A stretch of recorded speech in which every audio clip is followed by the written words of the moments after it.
The point is, if a child, the future, decides to die by their own hands, all of us, the village it takes to raise and save that child, have failed. So I thought, let me write a book about teen depression.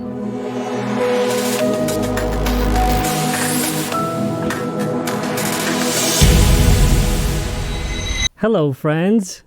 Welcome to Apodcast with interesting people. Today with us we have Dr. Uchenna Umeh, also known as Dr. Lulu the Momatrician. Hey! Hello, Dr. Lulu. How are you? I'm doing just fine. Thank you so much for having me. I appreciate it. You sound better today than the last time we spoke, so I'm happy that you're recovering from your congestion here. So let me tell you a little bit about Dr. Lulu. Dr. Lulu is a board-certified pediatrician, and she's a teen expert and national keynote speaker at Ask Dr. Lulu. And I think now international speaker too, because you've had some quite an exposure. And today we will be talking about several topics, but one of them is going to be a very important topic that is affecting the whole planet, which is suicide. And you wrote a book, Teen's Life, we're going to talk about today. And I'm so excited to have you on the show because this is such a pressing time. And you've did quite an amazing job in researching and putting things together in a very unique way. As I was reading your book, you have like 3 parts in your book, and you talk about the definitions, what things are, kind of the 101, right? There it is. And then you have letters from, from some of them were patients, or some of them were just letters that just came into you, teens that... All 12 kids were all fictitious, but I call them real fiction. I call it real fiction because their stories are real, but they're fictitious. Right. So stories were real, basically just in order to protect, in part, the real victims out there. These stories are representing what's happening in terms of sexual abuse, physical abuse, addiction abuse, and then you end your book with something that surprised me, which is several poems that are basically on the topics of each of these specific issues, whether it's alcohol addiction or sexual abuse and so on. Very uniquely and very well done. And it definitely and certainly opened up a lot in my world. And so I would love to talk to you about that. Before we start talking about suicide, I just want to give you a little bit, or the audience, a little bit about yourself. You are a medical doctor. You come hailing from Nigeria, the biggest the biggest country in over 200 million in the African continent. How was your transition coming from Nigeria to United States as a and pursuing as a doctor? Pursuing that field as a pediatrician? I wouldn't say it was as traumatic as it could have been, because I know a lot of other people who did not come to get straight into residency and just, get a job soon after residency. For the Christians and the praying people out there, I would say, I guess I was blessed. I was lucky to have had it relatively easier than most. I got my residency interviews from home in Nigeria from my father's house. I just bought a ticket. I remember my dad telling me, if you can raise, the ticket price was like 75,000 naira or something like that, 7,500 naira. And I remember he said, if you can raise half the money, you can go. And I was like, what? Okay, awesome. So I got busy and talked to every single uncle that I knew and every single auntie that I knew, and I raised a little bit over half the money and then found myself in New York. I think the biggest problem was just being able to cope with the change in pace of life. From where I lived was Lagos, Nigeria, which was the fastest place in Nigeria, as fast as it gets, but still New York was very, very, very, very much faster. So I had to get used to some of the terminologies. We don't say flashlights, we say torch lights. We don't say the trunk of a car, we say the boot of a car. We don't say amoxicillin, we say ampiclox. So just little things like that. We don't say diaper rashes, we say nappy rashes. So just once I got those little things out of the way, I think I was good. And I had to get over the fact that everyone was asking me for where my kids were. They were like, wait, you're not married? No. They said, wait, you don't have any kids? I'm like, no. They're like, you should. I said, no, I shouldn't. In my country, we actually wait and finish education and then we have kids. We don't just have kids because we have a JJ. So one of my biggest shocks was seeing 16-year-olds, 18-year-olds pushing a baby stroller and the babies in the strollers were theirs. I can't get past that in New York. I think of all the things I've ever been through in America, that shocked me the most. Nothing prepared me for that. These are babies having babies. And it's just, I don't know. I'm still traumatized by it. Not in a bad way, but just, I was shocked. I just did not expect it. Mm-hmm. You know, you think America is like this place that is up there, which of course in life, when you set a very high pedestal, 9 times out of 10 you get disappointed. But you know, we just think America is like this huge, untouchable mammoth. And then I walk in here, and then people are like having babies at 16 and at 15, and I was like, no. So we don't do that, and we do that maybe by choice, or you know what I mean? Like it was just huge for me. And then I saw slums, and I'm like, wait, so we're actually the same, you know? But as an African, you know, when you look in the news on CNN, you never see the big skyscrapers in Lagos. You only see the one child in Somalia with a fly in his nose. And so it's a perception, and it depends on who has the pen is going to write their narrative. So I'm happy to be able to be one of those people who are changing that narrative of the African continent. The fact that there are people, smart people, good people, and bad people. The people make the place. And but if you come in with the mindset that you're only going to see monkeys on a tree, you will see monkeys on a tree. As a medical student, we had a bunch of Americans come. One was Anne, one was Steve, and I forget the other girl's name. They came as an exchange program to my school, and they came with hiking boots, and they came ready for, I don't know where. We don't know where. So we're like, why did you guys bring these clothes? They're like, oh, they told us that when we come here, we're going to have to like climb mountains. They were surprised to see a cosmopolitan city, and we were like looking at them like, why aren't you dressed properly? So it was like, you know, it was a learning curve for both of us, those of us in my school, and then them, to realize that Africa, the one that I know, it's not a jungle with naked people running around chanting stuff, you know? Right. It is the seat of civilization. Egypt is a seat of modern and non-modern education.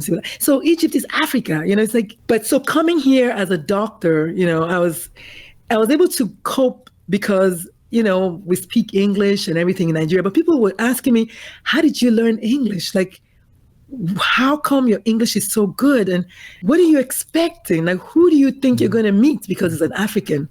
So it's a very, very important thing. Mm-hmm. And when I was here, the one person who ever told me to go back to my country was another Black woman.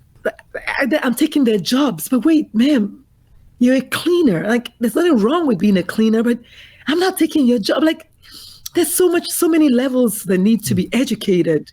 Mm-hmm. So when I came, I was like, I can't wait to write my book, right? Because it's going to be like instant bestseller whenever I get to it. I definitely subscribe to what you're saying in terms of lack of experiences, lack of exposure. People have preconceived notions about things, and unless they explore and they learn about things firsthand, they have these biases, right? They have these views and perspectives. They haven't been to Africa, they haven't been to Nigeria, they haven't seen it, and so they only kind of regurgitate what they kind of seen somewhere, and whoever shaped that vision or that view is what they have to work with. That's why you have people that were like, you know, shocked and didn't know, like, wow, how developed it really is over there. But that is in part why podcasts like this one, which kind of are open for conversation with interesting people like yourself, are a platform that I'm hoping is going to grow, and by people educating themselves, right? Those who have that curiosity to learn, they can find out how it is in different countries, and hopefully they will go and visit and see firsthand. And but even through like conversations like these, we hope to change perspectives, and we hope to kind of illuminate different perspectives, different views, different people, different personalities, and so that's kind of like my mission.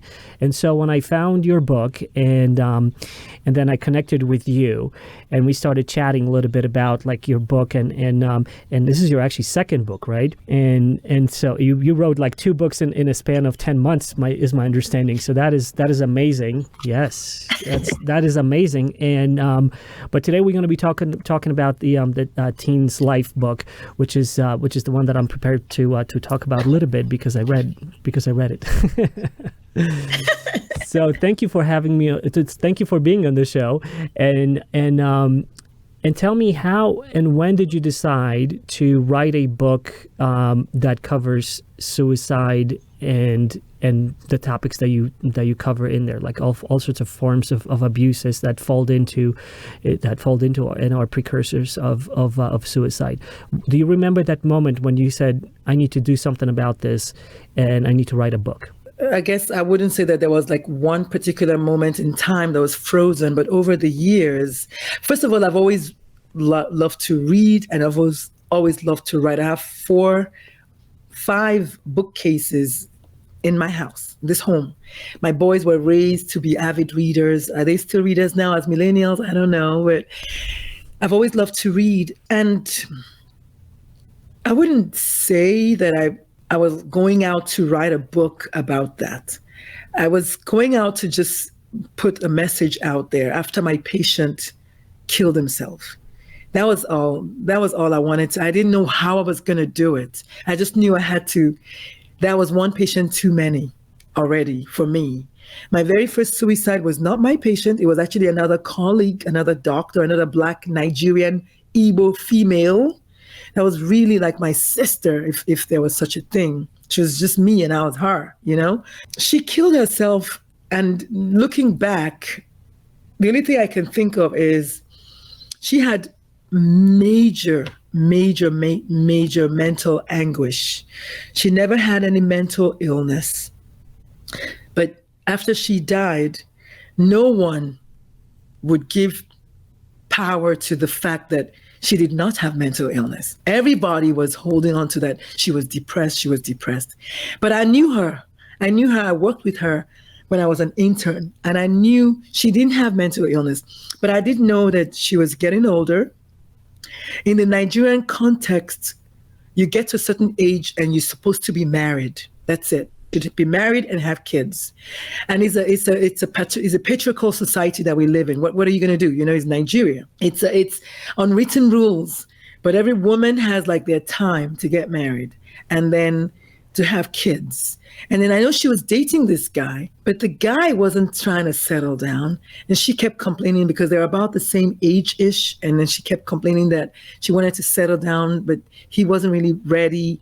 And then you throw in residency, which is really, really tough. And I know we're not talking about this yet, but medical residency training humans have one of the highest rates of suicide. We'll get to that in a minute. Mm-hmm. But so she had residency. She was a second-year surgical resident, and dealing with that intensity. And I don't know for sure that she had other pressures, but one thing I do know is people don't want to talk about anguish. They don't want people to think that, oh, I don't know what to say to her. I don't know what to say, so I'm just going to avoid her completely. And so to save you from avoiding me, I'm not going to talk about it. And so she never talked about it to me per se, but I know it's very difficult to kill yourself. It's the most difficult thing to pull off. Mm-hmm. And so when she did that, I was 7 months pregnant with my son, and that put me in labor with him. And then I didn't think it was going to affect me that much, but it did. And then a few years later, my patient, who I loved like my son, did the same thing. Similar situations. In his own case, his mother was completely like in denial with the whole idea of him being depressed and possibly being suicidal.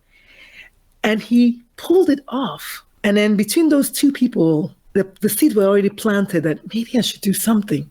But then you go about life just, oh, well, maybe I should, maybe I shouldn't. Then I had a 7-year-old boy who now attempted suicide twice. And, as a Christian and as someone who taught Bible study once upon a time, I knew that I had to answer the call, or otherwise I would literally end up in the belly of a fish, is what I thought to myself as, Jonah. So I was like, I'm going to answer the call, because I'm thinking, God, the universe, someone is trying to tell me, listen, we need you to do something about this. Why do I say that? I say that because a lot of people have died by suicide, many. But I don't know any other doctor that quits their job because their patient attempted suicide. I don't know anyone, but I did. I did because I knew I had to focus on this. I could not be distracted. If I was going to plant seeds, if nothing else, of people to start talking about this, having a conversation, then we must start talking about it. And I did not need to be distracted. So even though I wanted to stay working as a doctor, I asked the people who hired me, and they said, after 3 weeks of deliberation, they said, no, we don't want you. We need you to work for us. And I said, I just need 1 day off, just 1 day, so I can go to the schools and talk to these kids, because this is happening too much. Actually, what happened was my then 13-year-old son said, Mom, what are you going to do about it? When I came home crying and just completely messed up about the 7-year-old, he said, what are you going to do about it? And I was like, I don't know. Then he now took a minute and said, well, you could come to my school and talk to us. Mm-hmm. And I was like, bingo. Mm-hmm. I can talk to your school and to every other school. And I can talk to parents and teachers and you and everyone out there who is affected or will be affected. Because the way suicide works is each suicide affects 3,000 people. And once upon a time, it was 325 people. That was a study that was done in the 70s and 80s. But with technology, there was a suicide on Monday of last week in Georgia. I was tagged on Facebook within minutes. That is the power of technology. So now it's more than 3,000. I put the number 3,000 out there because I'm thinking it should be big, but it could be 3 million. Does the number even really count? The point is, if a child, the future, decides to die by their own hands, all of us, the village it takes to raise and save that child, have failed. So I thought, let me write a book about teen depression. Because I was, at that point, I was still thinking it's mostly depression.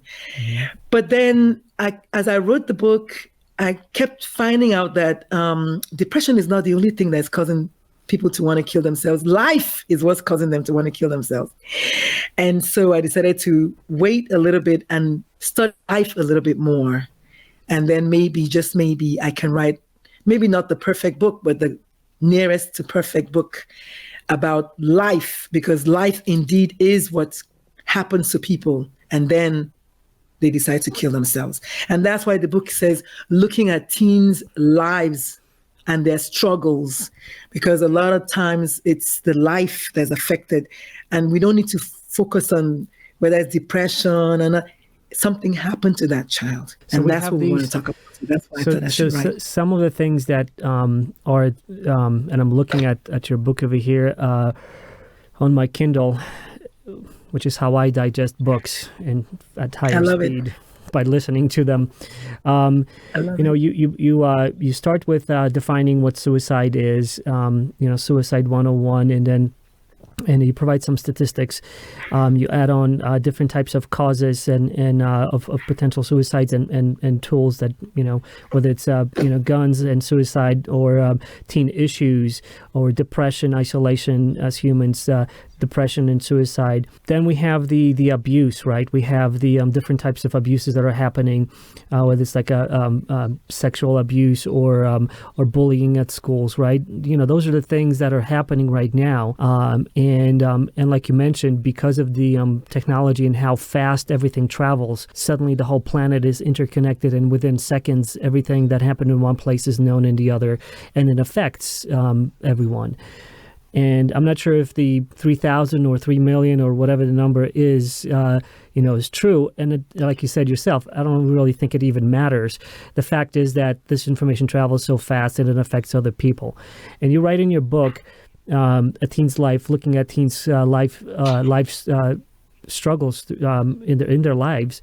All these different things affect them, and what is it that we can do? Like, what is in your research, in your dealing with patients, with teenagers, you have kids of your own. What is it that parents can do and society can do to stave off this increase in suicides right now? So I think to answer that question, we need to go to one single point, and that is that the strongest risk factor for a suicide completion or a suicide death is a suicide attempt. Okay, so most people don't know that, but the number one reason why someone will pull it off is because they've tried it. So let's put it that way. Okay, so a suicide attempt is the highest risk factor for a suicide death. So that being said, the two things that people can do, easy. The first one is tune in. So 2 T's, tune in. Tune into yourself. Tune into your child, your spouse, your coworker, your friend, your neighbor. If we tuned in, we will notice their body language. Because sometimes I don't have to say something. You could just look at me and know that I'm not. You saw me the other day and you were like, you don't look good. You never knew me before. You knew I wasn't feeling good. And then I validated, right? So tune in is the first thing, and then talk. So I call it tune in and talk. I'm giving a talk next Thursday, and it's all about tune in and talk. Mm-hmm. Tune in and talk. If I tune in to you, Adrian, I'm going to allow you to talk. Mm-hmm. If I'm not tuned into you, when you start talking, what do? I tune off. Mm-hmm. Oh, hey, shiny object or whatever. So, but when it comes to teenagers, you've got 3 seconds and they'll shut down. That's it. That is so true. Tuning in, yes. Mm-hmm. So tuning into your child when it comes to kids or even your spouse. I mean, we have more suicides than adults, of course. I'm a pediatrician, so I talk about children. But we have more suicides than adults. We need to tune into each other more and then talk. And when we're talking about talking, I'm talking about 2 different people. The person who is the suiciding person or the person with suicidal ideations need to talk. The person who is you and I need to also talk. And by talk, I mean T is you have to tell someone that you're not doing good because I can't read your mind. I might tune into you, but maybe I can't read your mind. Right. Tell me that you're not feeling okay. Okay. And then A is allow me to help you. A lot of us are full of, call it pride, call it shame. Hey, I'm going to be okay. I'll be fine. I'll take care of it. No, don't worry about it. Allow me to take care of you. And then L is love yourself to want to get better. You see, some people, when you're feeling down and weighed down, some people just actually want to bask in it. One of my podcast guests told me, she said she thought her depression was a gift and she wanted to stay in that depression mode because she felt she could control life that way. But no. So if you love yourself enough, then the last one is K. K is knowledge. Educate yourself about what's going on. How did you get here? What happened to you? And of course, the other K is kindness to yourself. Kindness to me across the board is the most important trait any human being can have is kindness, the ability to be kind to self. And so if you tune in and talk, we could possibly prevent suicide. And suicide, by the way, is almost 100% preventable. It's almost 100% preventable, which means preventable. Mm-hmm. If you could just tell me what's going on. Or when you tell me, I tune in and I listen. So this makes me think about how ironic it is that in this world in which we live in right now, which is so connected, we are so disconnected. Right, we are connected through internet, through the technological advances, and anybody can talk to anybody on the planet. And yet we are disconnected on this human level where you have that connection with someone when you communicate, hey, I am not all right, or I'm okay. And you can really sense it. You can really read that body language. It's kind of like saying to someone when we kind of greet each other every single day and we say, hey, how are you?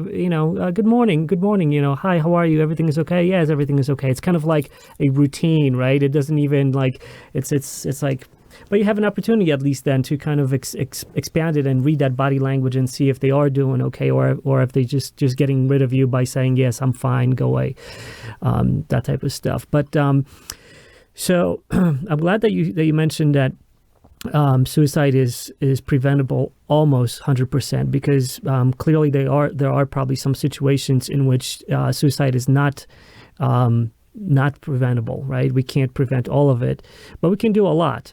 And we'll talk about both, like what is preventable and what is not preventable. But when you decide, let's go back when you decided to write a book, and you were practicing, you were a practicing doctor. What did you do to explore this? Because, as a doctor, you deal with, physical form, your body and everything. Suicide is kind of, it's hinging on a lot of mental health, which is, of course, affected by your body and, of course, affected by what you eat and a lot of factors, stress and all that. But a lot of it is environment, right? It's mental health. It's so how did you segue from like being a medical doctor and pediatrician to like being in this space of like mental health and suicide? Actually, I call my current work with suicide the ultimate form of preventative medicine. It doesn't get any better than that. If I write penicillin for your sore throat, you're going to get better. If I prevent you from killing yourself, that's the next level up. In fact, that's the first and most important thing. So it's almost belittles everything else I've ever done. And I feel like this is my life's work. I was born to do this. Luckily for me, I love to talk. But even the best talker needs someone to listen to them. But I also believe in my heart that this is the ultimate form of preventative medicine. It's not even mental health.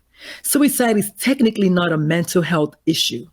Suicide is a life issue, and I want people to know the difference.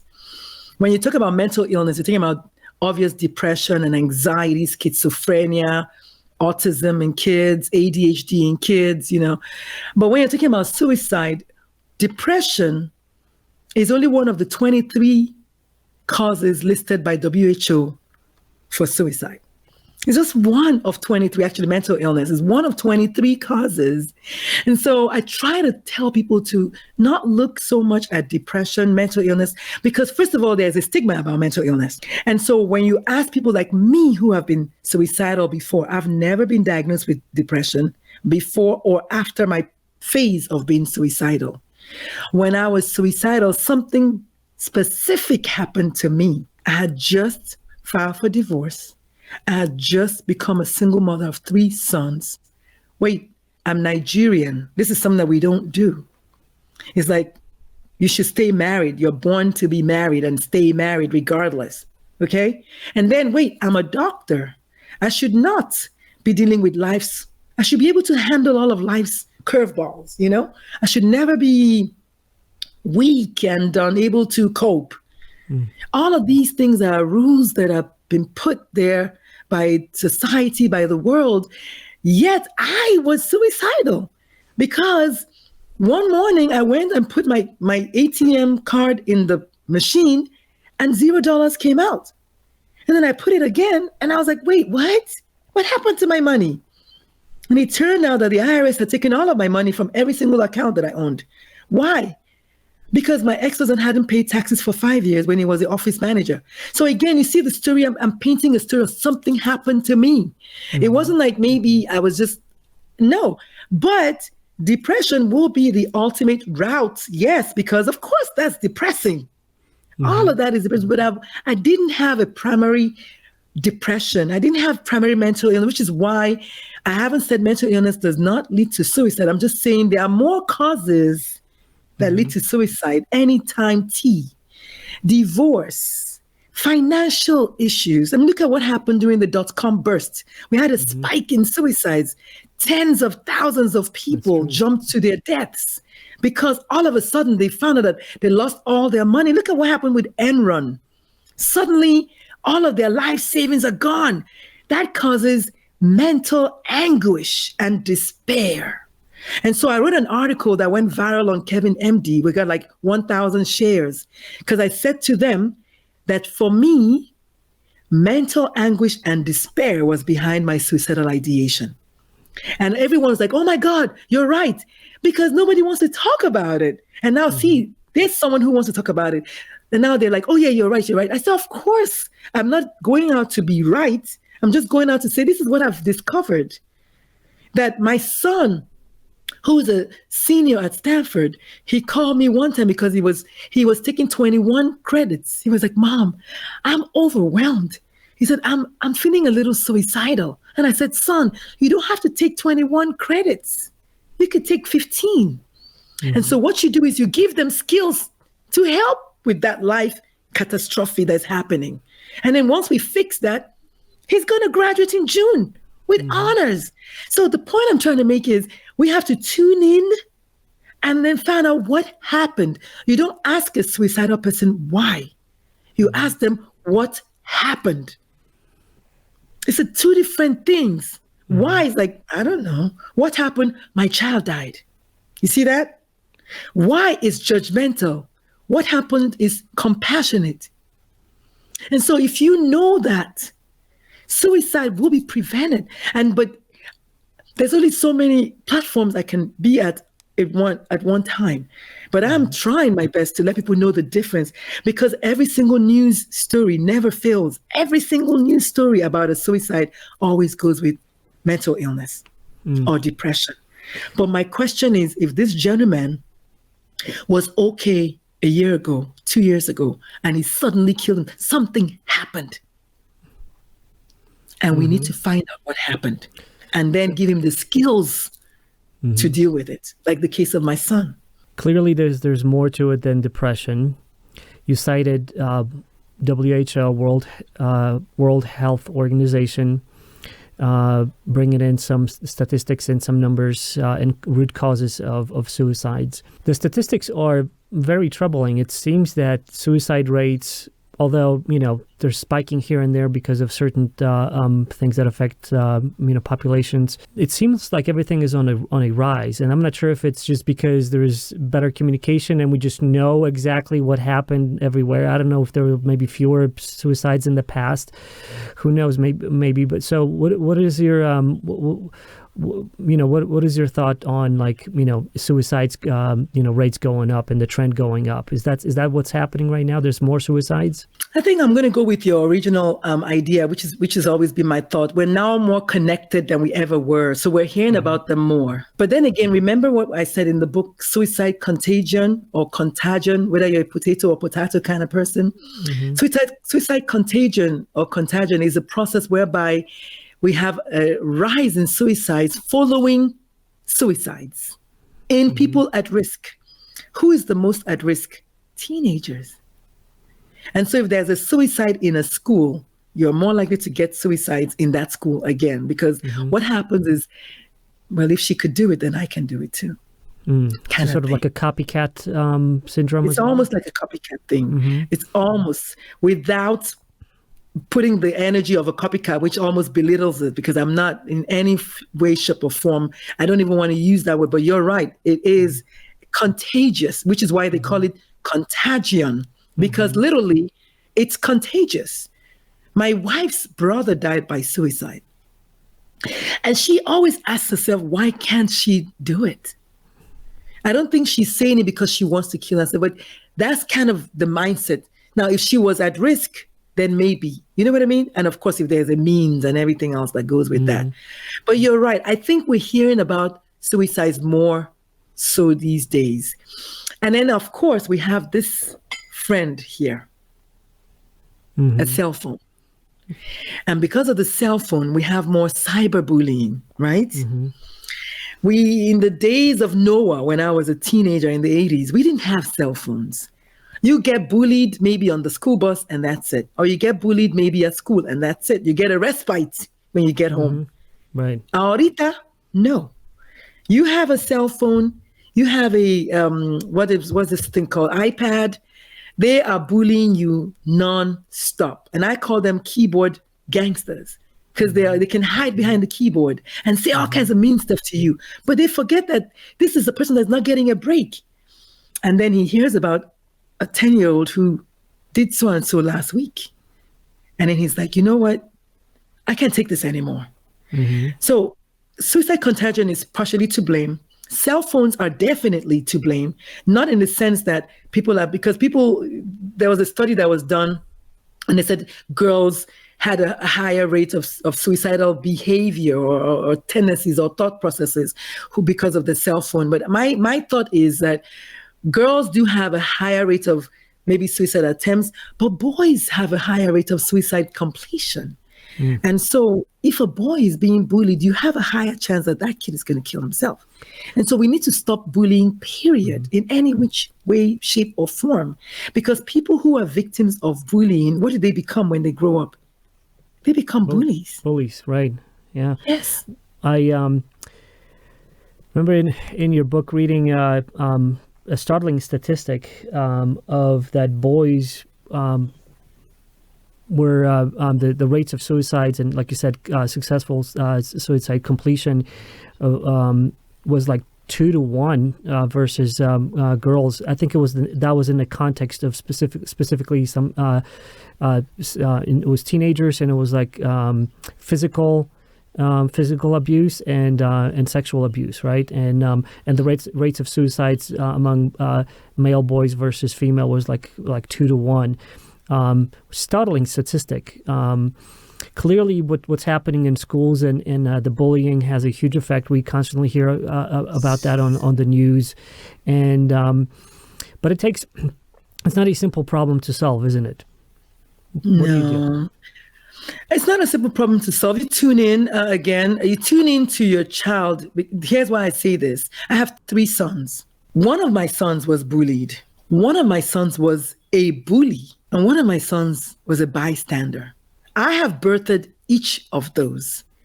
And it takes those 3 people for bullying to take place. The fact that we have so many bystanders is why bullying has continued. The studies have shown that if one person, just one person, says something either to the bully or to the victim, suicide is less. But what do? Oh, he's not my friend. It's none of my business. I don't really know him. Or she has a hijab on. Or he has an accent. Or wait, he's black. Or wait, he's Jewish. We find reasons for us to exclude ourselves from the bullying situation. And it happens at work. It happens at school, at play. It's not only at school. Bullying goes on everywhere.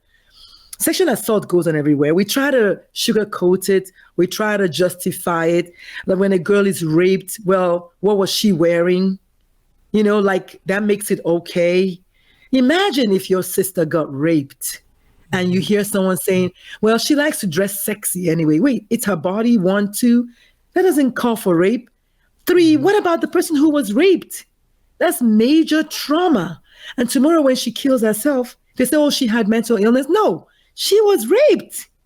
And what I want us to do is peel the layers. And I feel like it's almost like a low-hanging fruit, this mental illness thing and suicide. It's a low-hanging fruit. It's easy to just hold on to it because that way we don't have to see that the child was molested by their dad for incest, or that the mom was a victim of domestic abuse and the child had to endure that for years. I filed for divorce from my ex-husband because my middle son, who was 6 years old, they came home from school one day. I had made dinner, and he took them to McDonald's, even though he knew that I was making dinner. But the funny thing was, my middle son, after eating dinner, threw his plate at me. And I said, you know what? I cannot afford to raise another him. I'm going to get out of here. Now, if I hadn't done that, my middle son is 19 now.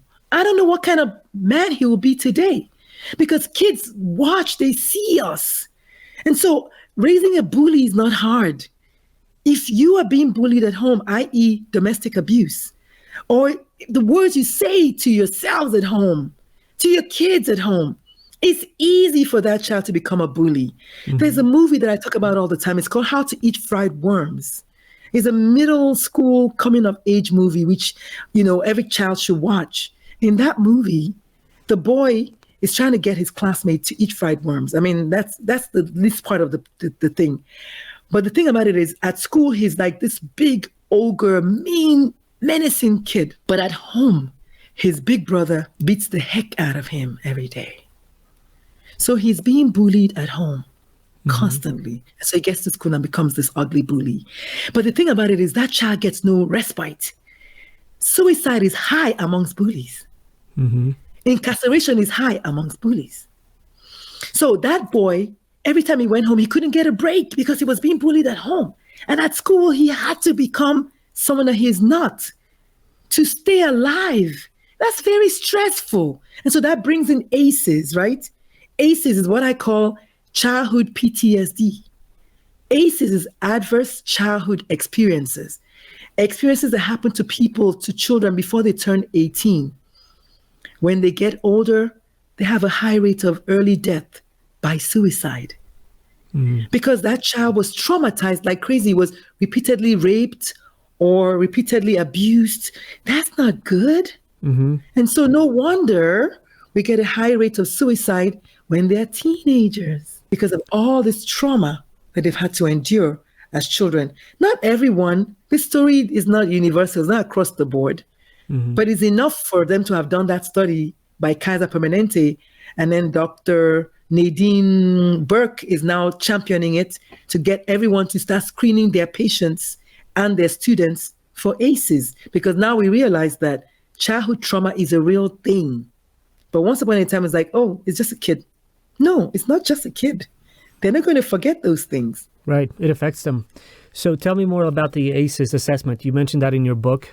I think you even... Yes. So it's like, I think it's at the back page. It's like 10 different questions that we ask.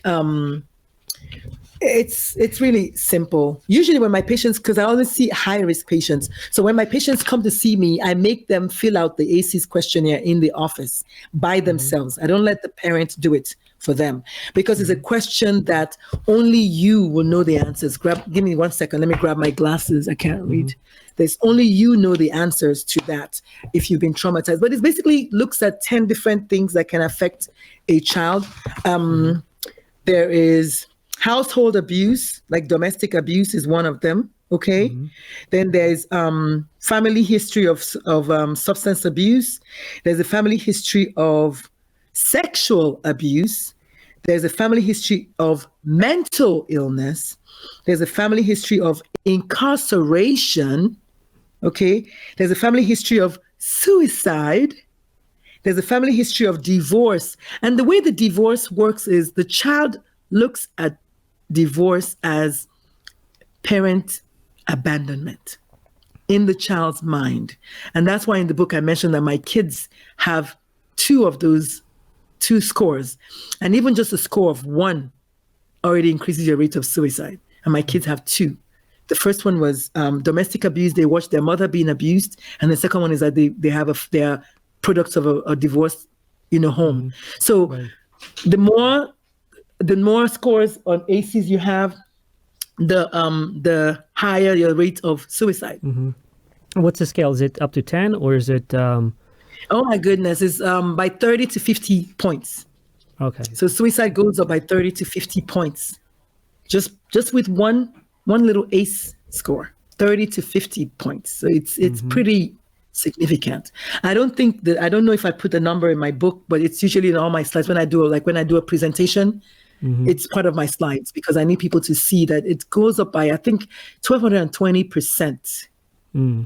Just by having 4 or 5 ACE scores. Suicide risk goes up by 1,220% with 4 or more ACE scores. But with one single ACE score is like 30 to 50 times. So it's really bad. And so when we start, like I said, when we begin to tune into these risk factors and not just look at just mental illness, because mental illness is not fair to just hold on to mental illness, because most of us don't have mental illness. And because of the stigma of mental illness, if I'm afraid that you're going to assume I have mental illness, I'm not going to tell you about it, because I don't really have mental illness. I have mental anguish because I watched my child die in my arms of, I don't know, cancer or something. I'm just saying that it's major trauma that leads people to just feel like they just get hopelessness and the purposefulness and all purposelessness and just helplessness, and just they feel trapped and they just want to end it because something major like that has happened to them. So how do you use the ACES assessment? Do you use as part of your practice when you see patients, when you see people that, you know, your clients? Yes, I use the scores. I have the patients fill out the forms in the office. Well, actually, I send it to them at home because my whole practice is automated, and then they fill it out and send it in. But then when they come into the office, I go over them with the kids, and then I show them the original study and the correlation between their trauma and possibility of suicide, because I only see high-risk suicidal patients. And I want the parents to understand their role in this. And then sometimes if it's a family history of mental illness, well, you can't help it. Divorce in my case, because I was abused, you can't help it. What you do is you now teach the kids coping skills. But if you know about it, if you know better, then you do better. So if you know already that my son is at risk of suicide because of A, B, C, and D, first of all, I start talking about it. You know, some of the things that you were talking about was, you know, how, which was really interesting, I think, is bullies, and how bullies perpetuate, you know, situations that then have kids commit these acts of trying to commit suicide or actually are successful with it. And then others are actually using that as a sort of template, or at least a way out, right? Because if you said that some schools in which suicide happens have a tendency of having more suicides. Is it because the kids are seeing that, hey, okay, that kid was bullied, this was the solution, the kid committed suicide, and then maybe that's a way out from me as well? Yeah, I mean, I think so. I think it's safe to assume that. I mean, that's what I don't know who did the studies, how they came up with that, but that is definitely a thing, and that's why it's got a name. So it's called suicide contagion. Contagion, depending on whether you're a potato or potato kind of person. Yeah. So do you think it's this, you know, which is, you said it's like a contagious, you know, behavior. So it's basically one kid commits suicide, and then others are willing to do that as if they were affected. It almost sounds unreal. Why do you think that might be the case? Well, I don't think everybody, I don't know necessarily that everyone is going to want to kill themselves. I think the reason why one person decides to kill themselves is always completely different from why another person will. But if you had a situation where we had, you know, in one community, for instance, which is why every time there's a suicide, you hear, you know, I don't know if you heard about postvention. Something like the psychologists kind of swoop into the school and just trying to do damage control, and which is good, but I wish we didn't have to do damage control, because that means we already have one life that we've lost. But the truth is, everybody's trauma is different, and everybody's resiliency level is different. So the resilience is the thing. And of course, self-compassion is different. I may have gone through the same thing that you went through, but I'm okay with it because I'm just more resilient than you are. So it doesn't have to happen, but you get a lot of suicide clusters. And which is another definition in the book, where you see them, they just kind of cluster in a community. And then you see that it's like maybe this community has 1 suicide per month, but now we're having like 6 suicides per month. What happened? So that's a suicide cluster. So a contagion usually leads to a cluster.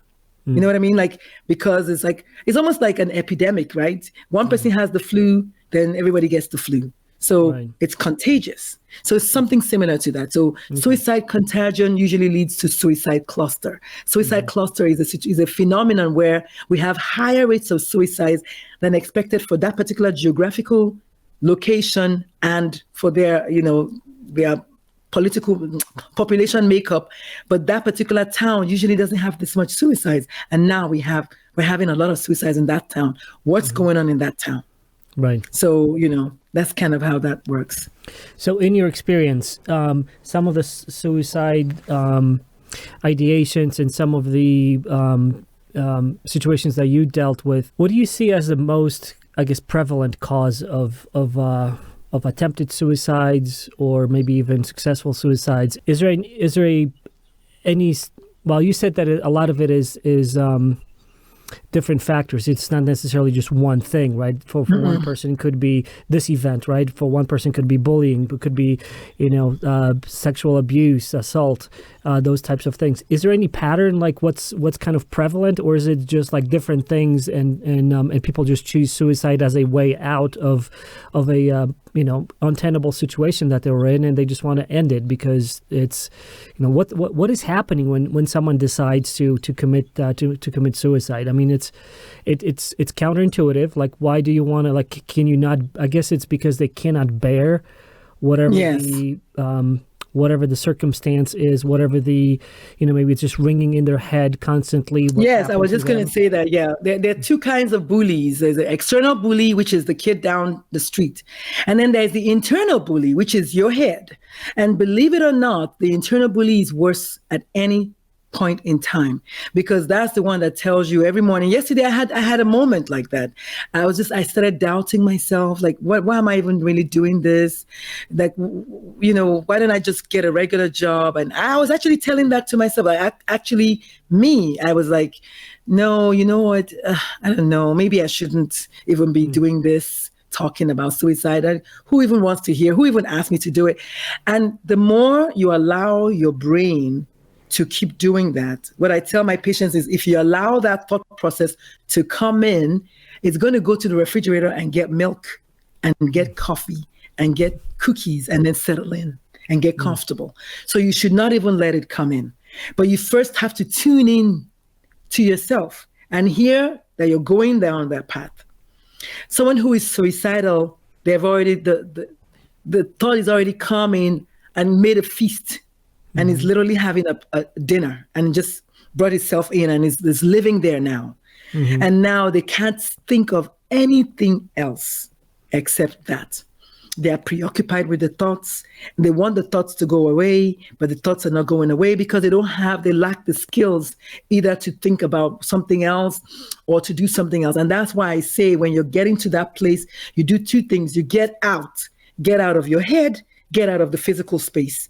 Because what happens is, if you have a gun, if you own a gun, for instance, and it doesn't have to be a gun, but if you own a gun and you're going to that dark place, you will actually convince yourself to go get the gun and use it. That's why most people who have guns, you have more deaths from the family members before they use it ever to kill the stranger at the street. Because you're going to get mugged at Walmart, but your gun is at home with your son. And so when you have that thought process, you have to get out of the mindset, tell somebody. A lot of people will say, I feel better talking about it. A lot of people feel a lot better once they start talking about it. But they don't even know that talking about it will help. And that's why the American Foundation for Suicide Prevention says talk saves lives. Because people are not tuning in, that's why whenever there's a suicide, everyone's like, oh, we're so surprised. We didn't see it coming. Oh my goodness, we thought he was okay, because you didn't tune into him. 4 out of 5 people that die by suicide leave a sign. That's 80%. That's a lot of people. 4 out of 5. So we're not tuning in. We need to learn to tune in. So in a way, this technological advance that we have with being connected and everything is causing more suicides in a way, because people are not tuning in. People are not seeing what's going on around them. They're not as connected with their family and friends and people around them as much as they used to. And so we're in a way we can blame technology to a certain extent, because people are just living through these devices. That's, this is your window to the world now, and now suddenly you don't want to interact with a lot of people around you. And with that, I think also this is just my theory, and I'm not a specialist, but I think that if you have fewer human contacts, you can't read people as well. You can't have like more you're not as empathetic, I guess is the word. That is a true statement. Because you see a screen. You just see a screen, right? There's a high rate of suicide in YouTubers. We've had 6. We've had 6. Yes. And they're all young millionaires. But they lack big time empathy, compassion, because they lack human to human. It's not a joke. It's real. I actually noticed I put that, I think, in the book because I was like, YouTubers, those ones that the real hardcore ones, they could sit down for hours analyzing these games. I mean, like, it's a big deal for the teenagers that like it and all that, but they don't know anything about, they don't do eye contact. They don't know how to look at people. They don't know what to do. Once you take them out of that, it's like they're fish out of water. They don't know what to do anymore. But they're very smart with technology, but right. So what do you think is this, well, if there is a solution, what do you think we can do? I mean, I guess clearly parents have to step in, but now we're at a point that even, young people are parents and they are the ones who are affected. So now they're going to be propagating it to the next generation. Yes. So there are two levels there. There are two things there. The first thing is there's a movement called Wait Till 8th. And I don't think it's in the book. Wait till 8th means wait till 8th grade to give your kids this, which is the age of 14, because they found that about that age, they can, to some extent, handle all the nastiness that can come through the screen. Majority of people don't wait till 8. When my baby was 13, he was crying every day for a phone. He did not get a phone until he turned 14. I was like, I cannot preach what I have not practiced. Now, that's one thing. Then number two is limit the access to the phone. In my home, 10 o'clock, everybody puts their phone, everybody puts their, well, I do telemedicine, so I cheat sometimes, but everyone puts their phone down at 10 o'clock. That's it. We have to do something. And then force yourselves to do stuff. Like my kids, they don't like to go outdoors, but I love to go outdoors.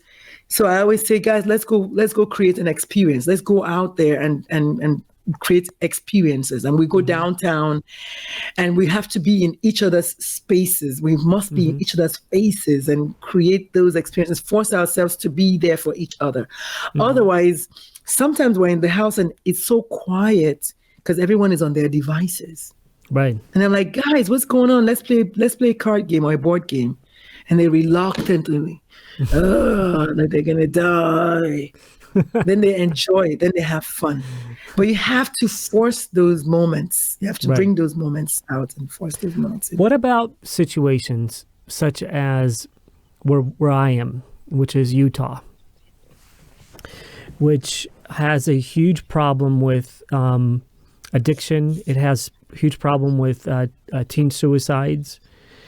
There is a big religious community over here. And you would think that because they have such a tight social fabric, religion-wise, it's very. They go to church regularly. There's a lot of churches over here that congregations they go in. So it seems like they have that factor in a sense of community, of connecting with people, at least going to a place, right? Is that not sufficient, right? So what do you think is happening there? The answer is absolutely not sufficient. And it's a double-edged sword. And I know this because I used to teach Bible study and I'm 50 years old. And so I'm like, once I turn 50, I was like, I can say what I want to say. Nobody's going to stop me because I already know it. But here's a situation. As a cradle Catholic, I know for a fact that ideally, in an ideal world, religion, community, all of those things are protective. That is true. That's a study. Studies have shown that being able to connect with something, being able to have something to reach out to. However, on the flip side, religion is very, very dogmatic. It's very square. You must be this way or no other way. Human beings are not made like that. We're fluidy. We're shades of gray. We're 50 shades literally of gray. It's not just one black or white. And I'm going to go there because I can. My Facebook page, I put LGBT activist. And someone asked me once, said, why do you put that? I said, because I can, but also because I've looked my patients in the eye and I've helped them come out to their parents. And I've known the depth of fear. That child would rather kill themselves than to tell their parents that they're gay. And I've seen the parents would rather kill themselves than to go against a religion that tells them that the child which they cried for and begged for and loved on is gay. Why do you look at 1% of who I am and miss out on 99% of who I am? What a heterosexual does in the bed doesn't count. In the bedroom doesn't count. When I'm looking, look at Adrian, the heterosexual Adrian. No, look at Adrian, the smart, intelligent, whatever man who happens to be, if I know, heterosexual.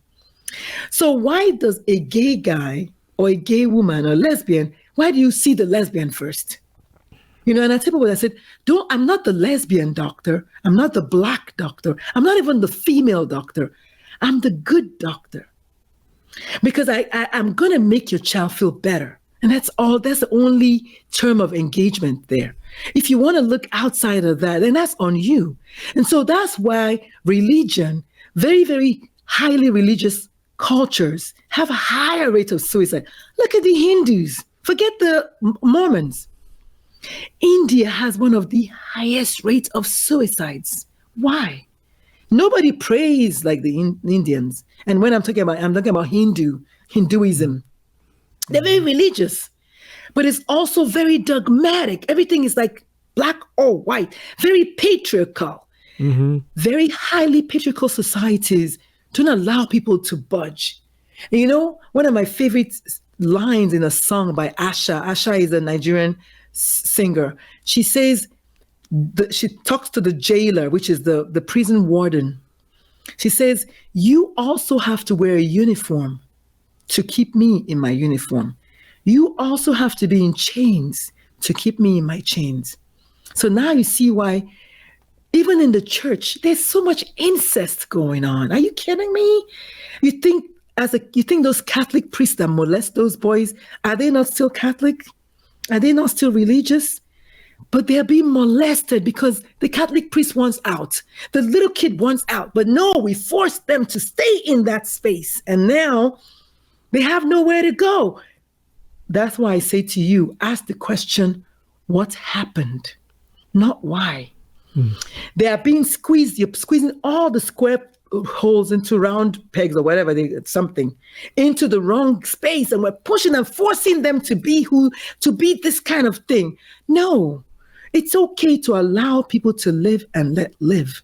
Suicide rates are never going to go down unless we all decide that we're going to stop with the masks, the millions of masks that we wear, the mask of, oh, I'm doing just fine, the mask of, oh, I have to do this way, or, oh, I must do it that way.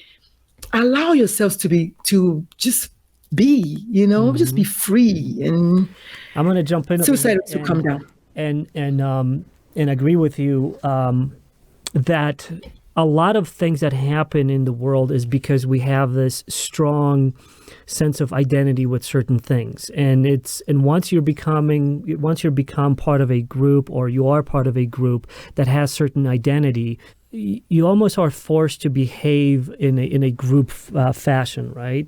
And that's what organized religion does. Mm-hmm. Organized religion forces you to do that. You must do it this way. And that's just one of the examples of because that one is just so tightly knit, and it's connected to faith. It's connected to, thou shalt do this or else something else happens to you, but also spreads, I think, in other areas as well. I think that, I strongly try to shy away from any kind of identity, because once you either by yourself ascribe yourself into some kind of identity, or someone puts you in that box, you are in a box, because they think of you as someone, Dr. Lulu, someone looks at you, they're like, oh, black woman, so I'm going to treat you like this. From Nigeria, I have some preconceived notions, I'm going to treat you like that.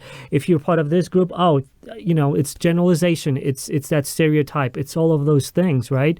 So I think in order to... you're a doctor, or even just you're a doctor, so you can't have depression. Right. You're exactly. A doctor, so you can't and you can't be sick. How dare you be sick? Oh, yeah, but guess what? But guess who have the highest rate of suicides in America? White-collar jobs. Doctors. They have the highest rate of... Did you know that? I've heard doctors, and I've heard dentists as well. No. So a dentist is a doctor. Mm-hmm. A veterinarian is a doctor. Mm-hmm. Okay. Doctors as a big blanket, have the highest rate of suicide.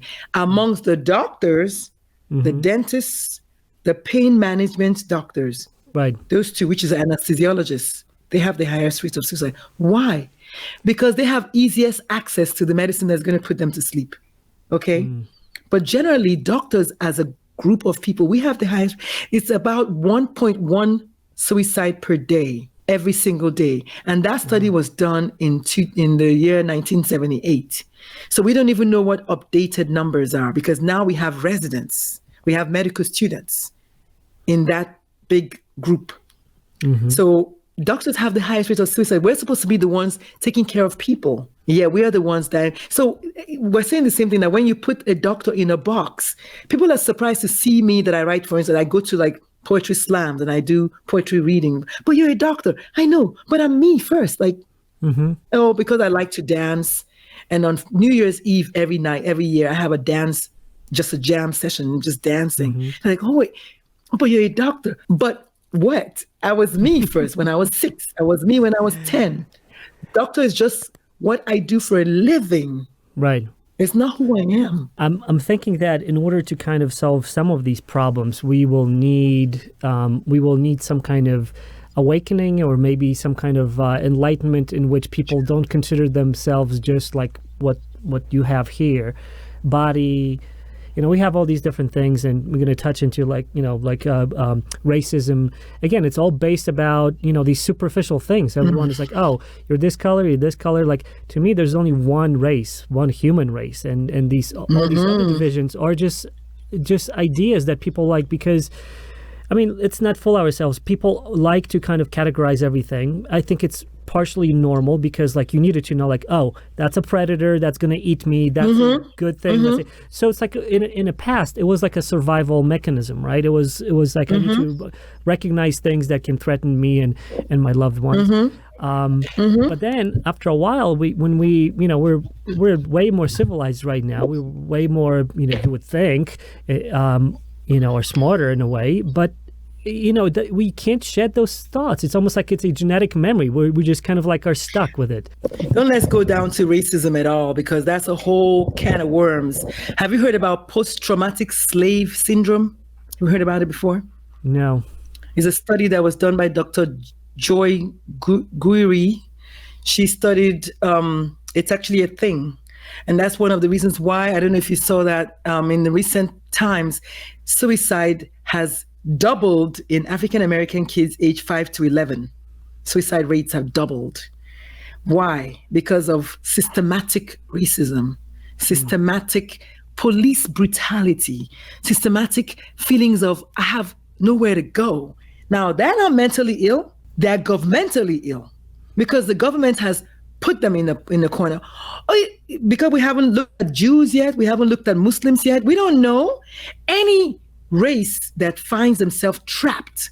There's a reason why suicide is highest, or used to be highest, amongst the Native Americans, the Aborigines of Australia, any group that has been systematically put down. That's what I call governmental illness, because it's imposed upon them. They're squishing out the life out of them. And if you take that and put it on the Mormons, you see the same thing.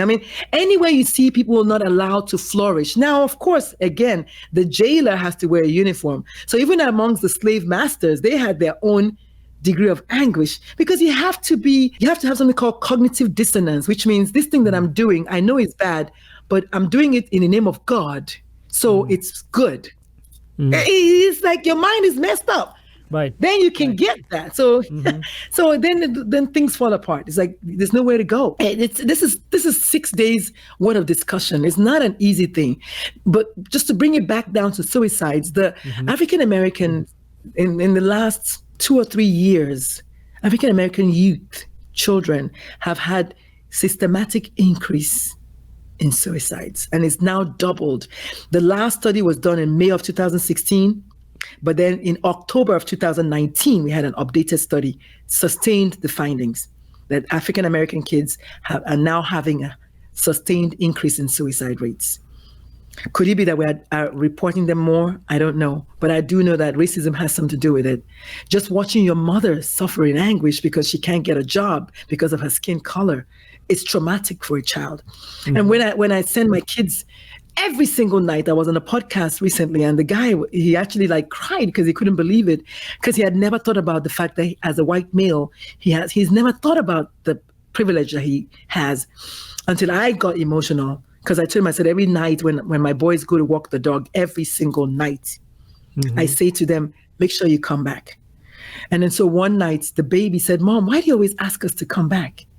And I got emotional. I said, because Trayvon Martin went around the corner and never came back. So it's a different kind of energy as a Black woman who has sons that I'm dealing with. And so do you wonder why suicide is going up? Once you feel trapped and you feel like you have nowhere to go, suicide ensues. You don't need mental illness. You just need to have enough of all the negative options. You have no one to pick. So I'm going to go with this one. I think you're absolutely right on that. I mean, it makes sense. You know, whether it's bullying at school or being discriminated racially, you know, you feel like you are in that prison. You feel like you are trapped, and that's the only way out. And so it doesn't necessarily need to be a mental health, like schizophrenia or something that you like. That's a very refreshing perspective. But it totally makes sense to me. Most people that teach suicide classes will tell you suicide is not a mental illness. It should not even be in the department of mental illness. Schizophrenia, yes, it's really paranoid schizophrenia. You see, you have to peel it. Paranoid schizophrenia, severe anxiety, those two, and of course, depression. But again, I'm very quick to say most people who have mental illness want to get better. And that's why majority of people who die by suicide don't have mental illness. People who have mental illness that die by suicide have the following 4 things. 1, they're not being treated. 2, it's complicated by substance abuse. 3, they have no family support. 4, they don't have any help. I mean, let's face it. If you are sick, whether it's physical illness or mental illness, you want to get better. Now, if it's complicated, let me tell you something. If you think it's just mental illness, you have yourself a fractured ankle and you're a basketball player and you're out of your game for 3 months, you will become depressed, baby. So anybody can have mental illness. Physical illness can lead to mental illness. You have diabetes and you have to have your foot amputated, and tell me how happy you're going to be. Again, the question to ask is, what happened? When my leg was amputated, I became depressed. And so a big bag of antidepressants is not going to fix it. Right. Because right now I need a leg. And that is why I say to people, please stop calling mental illness every time you hear suicide, because it doesn't allow the rest of us speak up. Because we don't have mental illness, but our house just got burned down and our son was in it and he's my only child. What do you want me to do? Be happy? No, I can't put it in. I don't know how many ways to put it. That it is, we need to divorce our minds from that. Not that mental illness does not lead to suicide, but what kind of mental illness? Untreated mental illness, complicated by substance abuse mental illness, without family support because, in our religion, we don't get mental illness, or in our family, so we're in denial, so I can get help. So you see how mental illness can lead to suicide? But really, primarily, 75% of suicide causes are not mental illness. And so let's focus on life and fixing the fact that it is a broken system that leads people to kill themselves. A system that doesn't allow the person to get help. So what are some of the things that you think should be done? You list some of the things in your book. You talk about the support. Every one of those, every one of the support lines, you list them, resources, you list them in a book, where people should reach out. My 2 cents on that is that it will take a change of perspective of looking at this, right? So people don't view this as a negative, like to reach out and get some help. Just like you said, like with mental health, and it's not even illness, but just like mental health, going out and reaching out to someone and having that conversation and talking and reconnecting and getting some of those things out are highly therapeutic. I mean, my wife is in that business of being mental health counselor, and there's still like a huge stigma around that. You know, you go to a doctor when you have sore throat or the flu, and there's nothing wrong with that. It's not perceived as something abnormal or something like that. But if you want to go and see a specialist about your mental health, or just like not feeling right, and even forget about like even mental health, just kind of like, hey, I'm feeling down, I'm feeling whether depressed, however you want to call it, but just being able to go over there and talk about it, it's still kind of stigmatized, right? It's still kind of not, socially very acceptable. I think it changes. I think it is changing right now. So that's a good sign. But I think because we're beginning to talk about it. Some of us do not want to stop talking about it. We're going to keep talking about it. Podcasts like this, the practice makes perfect. Anything in life that you practice. Steph Curry is an excellent basketball player, but you would only know that if you know that he's practicing 8 hours a day, which is the same time that you and I go to work, 9 to 5. So anybody who does that will get better, unless they really don't want to get better. But so he's doing his own part in the gym to get better at his game. You and I need to keep practicing talking about it. And then I was looking while you were talking on chapter 32 talks about, so who does what and what do they do, right? I talk about what the government has to do. I talk about what parents have to do. I talk about what doctors have to do, what teachers have to do, what the teenagers themselves have to do. So each person has what they need to do. But on all of them, there's one thing, is to tune in across the board. The government needs to tune into their people. There's a high suicide rate in this state. Let's go there and find out what's going on in that state that's making them do that. Parents have to tune into their kids. Teenagers have to tune into themselves and their friends. A lot of times, my son and their friends, they know each other more than the parents ever does, right? So they need to tune into themselves and to their friends. Most teenagers who die by suicide, their friends will tell you that, yes, he was kind of acting weird, but we didn't know what to say. We didn't want to say anything. So everyone needs to be empowered to speak up already. To speak up. The teachers have to do a better job of finding that child and tuning into that child and knowing what's going on with that child. Knowing that this particular child is at high risk because his parents just got divorced recently. We need to keep an eye on him. That's heavy. Or his father just died suddenly. That's heavy. That's trauma. So everybody has to get trauma-oriented so that we respect that and not think the kid is just faking it. The child, there's this thing that was on Facebook one time. The little girl was like, I want to kill myself. Then the village says, you're just trying to get attention. The little girl says, I want to kill myself. The village says, you're not really going to do it. And then the little girl kills herself. And then the village says, oh my goodness, we had no idea. What did you not have any idea? She's been saying that I've been trying. You know what I mean? That's why I say they leave signs. Nobody that I know that's been suicidal that ever decides to be suicidal today. Usually it's things that's been happening. And then we're finally where we are. It's never a case of, So typically clues along the way, because people, it really is sort of like the last resort exit strategy, right? Nobody wants to do it. Oh, okay. I lost my shoelaces. Okay, I'm going to take myself out. Nobody does that, right? But everybody's going to be like, if they're like totally cornered and they can't get out of this, and there's no social support to get them, and there's stigma around it, and there's like. But I think you're right. It all plays back into this being disconnected, connected through devices and disconnected on a human level. Yes, we're connected.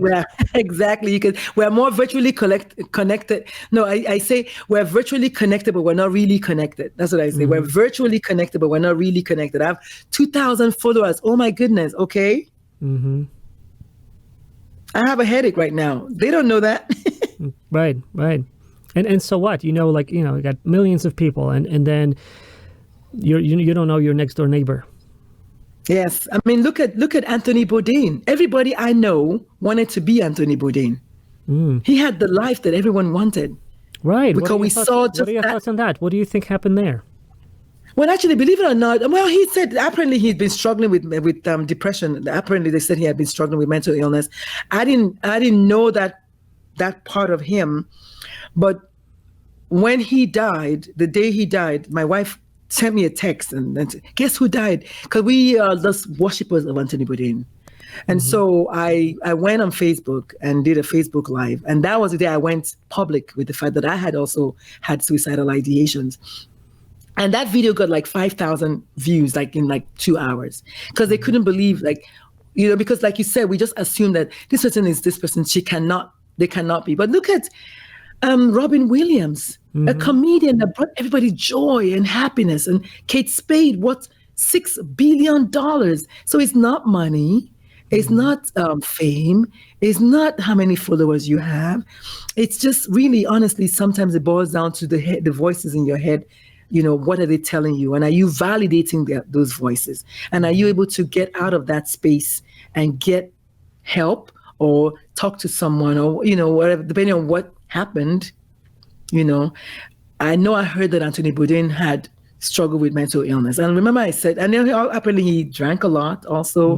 So remember I said, sometimes it's not just the mental illness diagnosis. Right. If it's complicated by substance abuse. And then in his mind, he probably thought, you know what, I'm this famous guy. Nobody's really going to believe that I'm suffering with this. And maybe he didn't want to talk about, you know what, I don't know. Who knows?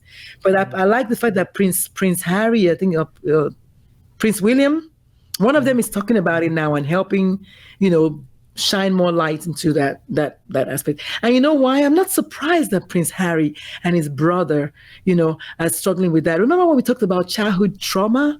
They lost their mother at a very young age. That is childhood trauma. So it adds up that now that they're adults, they're dealing with that. ACEs. So when you ask people what happened, if you just take a minute to ask what happened, you will find out why they're suicidal.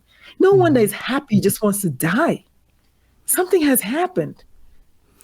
I think that in a ironic way, maybe technology, which is contributing to that fast communication that can be misused, you know, in those cyberbullying type of situations, and in just spreading the information quickly, the negative information that kind of affects and infects our minds. You know, something negative happens and suddenly the whole planet knows it and everybody's bummed out and everybody has negative thoughts. Maybe as bad as it is, maybe it's an avenue to spread that good information, which is, I hope that's what we're doing over here, talking about this. And whoever's going to, listen to this will get an idea of how they can potentially, get help and get that perspective, the things that you mentioned.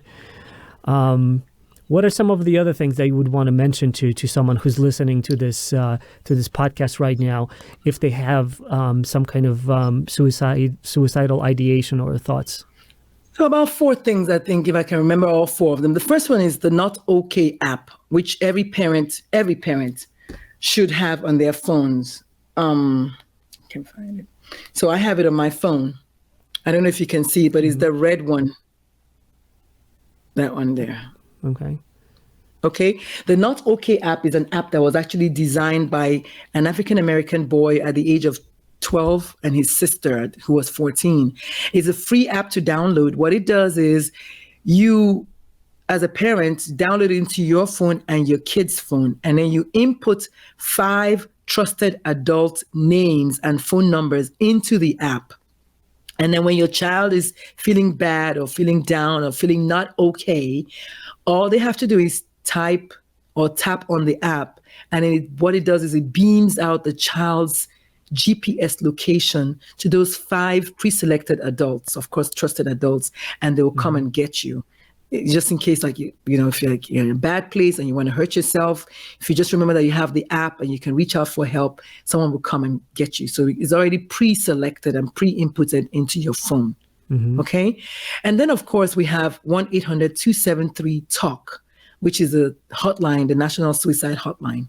And apparently there's an international suicide hotline. I didn't know this. So let me find it on my phone. I was so happy to discover that there's an international suicide hotline. I did not know about it. So it's 702-743-4340. So that's the International Suicide Hotline, 702-743-4340. And for the teenagers who love to text, awesome. There's a crisis text line, which you just literally just download that into your phone or just get into your Google, type in crisis text line. And what you do is you text home, you text help, you text Steve. For some reason, they have the word Steve. You text, really, for me, I feel like if you text anything into that crisis text line, you will get a warm body, a human being who's going to text you back. They love to text, so we'll get them how they like to function. So that's another thing you can do. And more than anything else, just parents need to know that your child's room should not be like a sacred space. You should be able to go into your kid's room, talk to them, sit on their bed, hang out with them. I say this because of Alexandra Valoras, who died in 2017.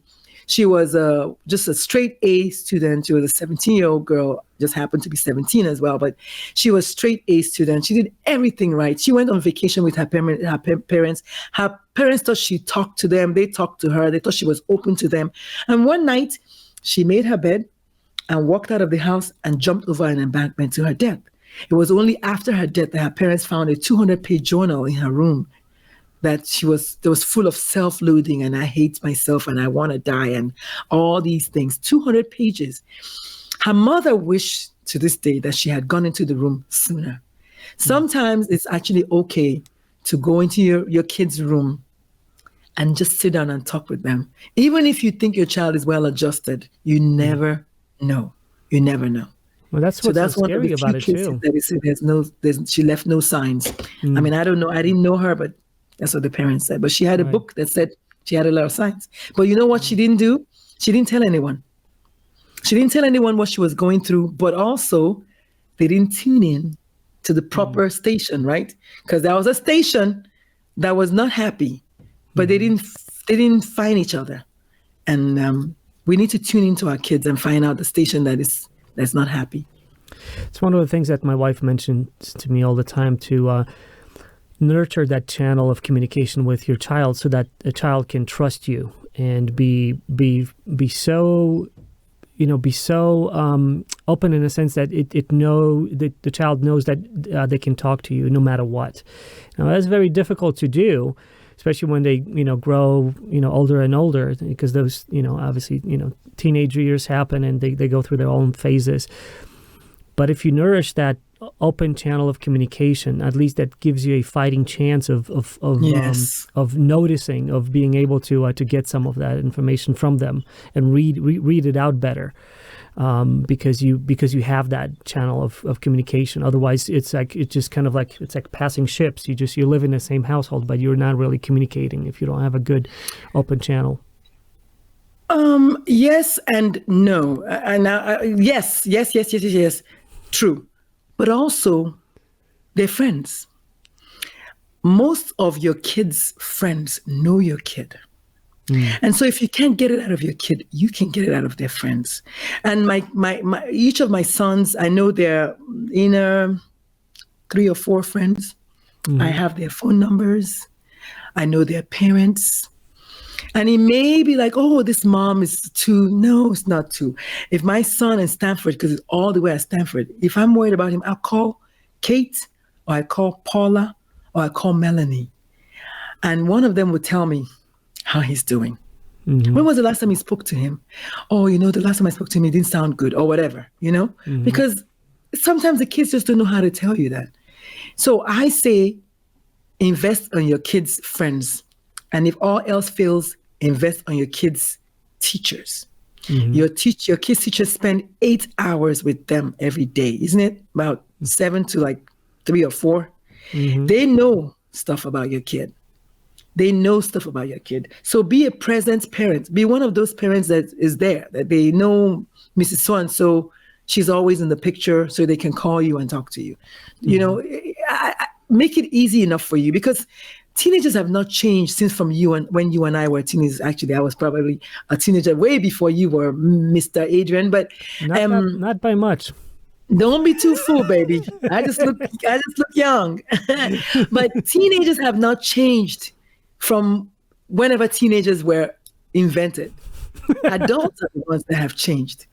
Teenagers have always been unpredictable. Right. They've always been misunderstood. They've always been the age where it's like they're dealing with a lot. My baby son grew in the last year to 5'10", and he's only 15. But last 2 years ago, when we went to Nigeria, I went with him, and all my friends were like, "Oh, he's so cute," and he would come and sit down and we'd just talk. Today he's 15. He grunts, and that's it. Like, what's that? That's good morning. I know that, and so for me, what I need to do is remember my own teen years. Mm-hmm. The one thing I wanted the most from my parents was what? To be validated, whether I was because I wanted blue hair or I wanted gold hair.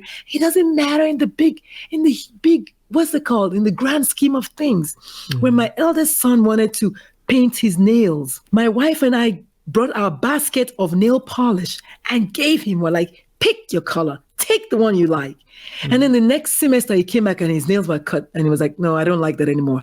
Mm-hmm. Now imagine if I had gone, oh my God, I can't believe you want to paint your nails. Reverse psychology. Or not. It's just, you have to support them in their craziness. We were all teenagers once, and we all wanted our parents to just, I want to date this guy with green hair. What you do is you don't say, oh my God, he has green hair. You say, wow, he has green hair? Tell me about it. Mm-hmm. And your kid will be like, you just got a friend. Versus, he has green hair. I don't want you to da-da-da-da-da. He was like, well, you know what? I'm going to date him anyway. Mm-hmm. Which is better. Because everyone, teenage years, everybody's rebellious. So like the opposite, will do the opposite that you want them to do. So if you're going to kind of go along, knowing that this is probably just a phase and they're going to go through it and go on, is going to be way better than just trying to restrain it, and forbid it. And then they feel like the home is not a sanctuary anymore. You have to remember that teenagers are also going through hormonal changes big time. They're growing, they're having growing pains, they're not sure who they are, and their friends are changing, and their interests in life are changing. They're becoming more not quite an adult and not quite a child anymore. It's a very weird stage. Mm-hmm. And that's why they are at risk for everything across the board, trying new stuff, trying dangerous stuff. Mm-hmm. They are at risk. So we need to tune into that, because if you don't, you're pushing them away. And sometimes you can push them too far, and then you come back and then they're hanging in their closet. And it's like, well, I loved him. I know you did. But were your doors open for him? Did he have access to you? Did he have access to your heart? Could you feel his heart? Did you know what was going on with him? Mm-hmm. Did you really know what was going on with him? So leaving the door open is one thing. I take like I just say, okay, let's go for a drive. They don't want to go for a drive ever. But I know that when we go for a drive, eventually on the way back, we're going to start talking. Mm-hmm. Or we'll go for a walk. We just walk the dog. I find ways to get in their minds. Tune in. That should be probably the next book. What is next for you? What do you like? You are on this. This is your second book. First one was about, I think, how to raise teenagers. Parenting. Right? Parenting. Yeah, well, it's about parent. It's a parenting book. So the first one is just talking about everything that we talked about today. What parents should do, like just tips, like teach your parent. What do you teach your child so that they can become well-rounded and really better resilient to deal with all of this nonsense that goes around. So we'll teach them gratitude, teach them respect, teach them kindness, teach them to meditate, teach them mindfulness, teach them empathy, teach them compassion, teach them, things like that. So that's what that book is about. Mm-hmm. So what's next? So you got raising kids and how to do that. Then their teen lives and what to look out for, especially in the context of potential suicide, right? And what's after that? So this is actually book 1 of 6 books. So the second book is on bullying. Then the third book is on mental illness and the child and their siblings. Then one book is on intentional parenting. And then one book is about, I don't know, there's 6 books already in my head. So I think I'm gonna probably spin out the bullying one and just get it over and done with, because they're gonna be small like this. I want them to be like a 6-pack. So in the end, you can just buy all 6 like in a box or something like that. That's my dream.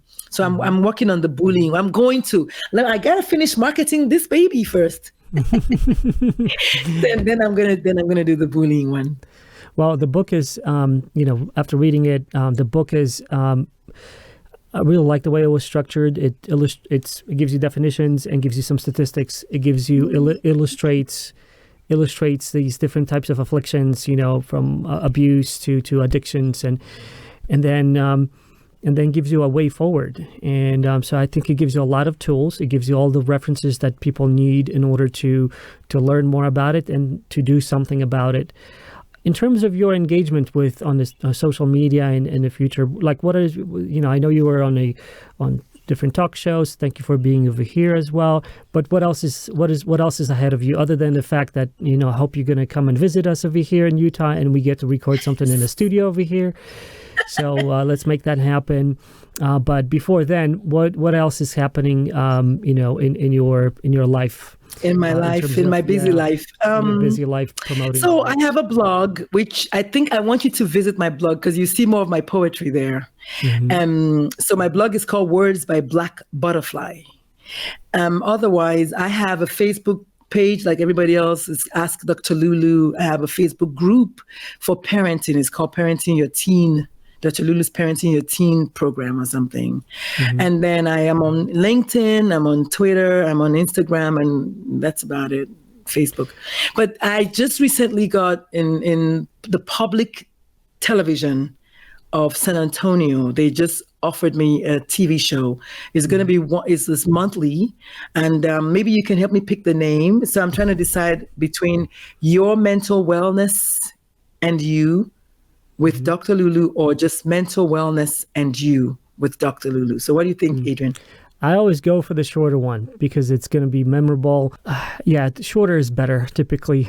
So Mental Wellness and You with Dr. Lulu. So I think we're all going towards mental wellness. My wifey was the first one who went for mental wellness.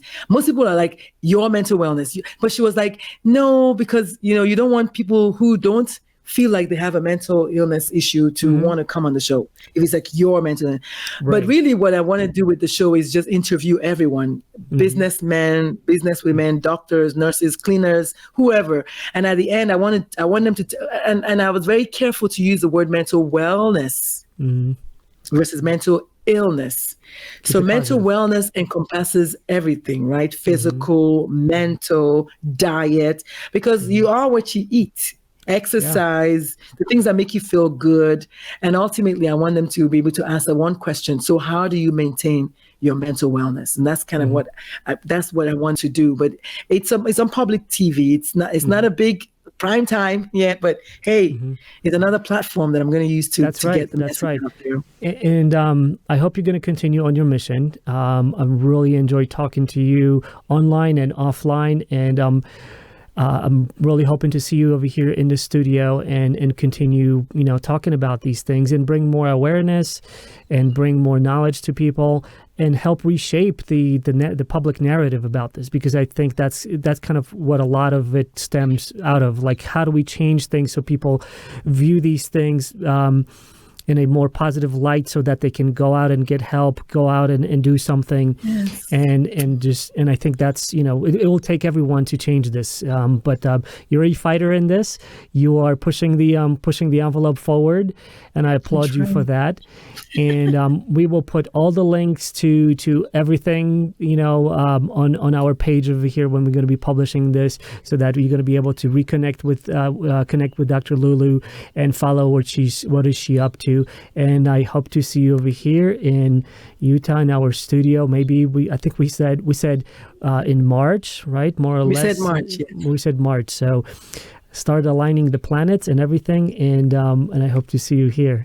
Just pick a date, baby. I'll be there. If the date doesn't work out, I'll tell you. I have one speaking engagement so far in March. I don't know the date. I think it's the 23rd or something. So if we want to shoot for March, maybe early March. My birthday is around early March. be a nice birthday present. That's You know, awesome. I'm totally open. I love the way your mind works. Just let me know if you can get a studio full of people, good. It's because I think there's only so many questions you and I can come up with. But I know in a room full of people, there will be questions that can make it to my next book, for instance, or whatever. I don't know. But I'm definitely open to that. No, jokes aside, I'm very, very open to coming. That'll be my dream come true. I'm going to bring this up in various circles over here. And of course, we're going to try to get as many views of this podcast so people get familiar with you.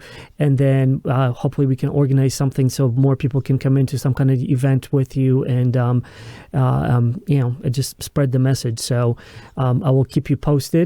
In the meantime, keep on being awesome. And thank you. And I will see you. I'll see you in March. We'll see you soon. We'll see you soon. Thank you so much, soon. Adrian. On a more serious note, though, and I maybe cut. But on a more serious note, thank you so much for the opportunity. I know the wife came in. She was like, but they know that Mondays and Fridays I do my podcast. So she probably thinks I'm interviewing someone. But thank you for the platform. Thank you for the opportunity. Thank you for doing this. I love the topic of your podcast. I think your podcast, you should literally interview all 7 billion of us on the planet, because each one of us is interesting. And I'm by no means different. I'm just tuning into my passion of talking, and then tuning into something that was just kind of landed on my thighs. I'm like, okay, I'll do it, But I mean, nobody chooses to do this. A lot of my friends, I lost a couple of friends at the beginning. They thought I was crazy. Like, what do you mean you want to quit your job and talk? Like, you're a doctor. Like, you're the top 2%, he said. He said, you're the top 2% of whatever. And I told him, I said, if I have to explain it to you, then you've missed the point. But today he's like one of my biggest supporters, because now he sees like it's catching on, and now he sends me little clips here and there of things, and I'm happy. I'm happy because if we're not scattering, then we're definitely gathering. And also I think if I need to be able to break into the religious cycle, this religious circle, because religion is really holding a lot of people down. I'm not saying don't believe in what you believe in, but I need people to know that they should be allowed to be themselves. And if you trap a kid, one blogger said when he was suicidal, he felt like his whole body was on fire and he wanted to put out the fire. And another blogger said that she felt like the house was on fire and the fire was coming at her, and all she could do was jump out the window. These are real people talking about this is real. Like, this is actually real. And if your child is hurting, and some parents, they don't want to go against their religion, they don't want to go against their what they believe in, but I'm looking at my child that I love so much. Would I rather bury my child? Yeah. Because of really, what if religion is wrong? What if that's why the Nigerian boy in the book, that's why he's gay. I made him gay because my son is gay and he's Nigerian. But I needed a gay child to tell the story of the mentality of gay in Nigeria. It's like, put him to death. How? Why? He's just 1% of who he is. It's what he does in the bed. Yeah. Absolutely. I think we as a society, we need to kind of grow a lot in this. Just kind of like I don't have an issue with faith, with believing in something. Religion to me is a different thing. I treat religion as a structured institution, because it is. That's why I said organized religion. Yes. Right. It's I don't have like, whether people believe in God or don't believe in God, that is your thing. But religion is like this, you are born into it a lot of times, and basically it will shape you for better or worse. And if it's so stringent that doesn't allow you, if it's so stringent that doesn't allow you to be who you are, then it's going to affect you. And then you might want to, commit suicide because you... Yeah, and that's why we have pastors that die by suicide. Pastors die by suicide. So if religion was so protective, Why are pastors also killing themselves? We had the one pastor last summer in California, and then we had a pastor in May in Nigeria. So they kill themselves too, because everyone, you see, it's life that happens to them. That's why they kill themselves. Yeah. Even though the pastor in America was like pro mental health awareness, he was like a big, advocate. And but he also suffered with his own demons. But it happens to even the pastors. So we need to just stop already from thinking, if you're suicidal, you're lazy. If you're suicidal, you're weak. If you're suicidal, you're scum of the earth. The best of us struggles with something at one point. And if you're able to survive it, then you don't kill yourself. That's what it is. Amen. So, all right, Adrian, get out of here. See you later. It was good talking to you. We'll be in touch. I'll let you know when we're going to publish this. Yes, sir. And let me know about March. Just keep me posted. Yeah. I'll get some dates. All I owe you is a ticket. I'll get my ticket and I'll come. I'll tell you that much. This time around. Next time, you will pay my ticket, because we'll have more people and we'll have sponsors and we'll make it a big event. Yeah, I need to reconnect with. We can even make it a big event now. Right now I need to connect with some of the people that I've met that are like social meeting organizers, because I am not one of those. I don't know how to do that. I know, me neither. I've met some, and I'm going to kind of put the idea. First, I want to do the podcast so they can get to know you, and then they're like, "Hey, we can ask Dr. Lulu to come over here," and I think you would have a pretty good audience over here. I hope that they don't stone me to death. Those Mormons, they're hardcore. Well, I'll protect you. Thank you so much. All right, bye. Have a wonderful Friday night, sir. Yeah, God bless you. Take it easy. Have a great weekend. Bye now. You too, sir. Bye. Thanks for listening to a podcast with interesting people. Please subscribe and leave a review or comment. And support us by sharing our episodes on social media. We really appreciate it. And for more information, visit us at apodcast.com. Thanks.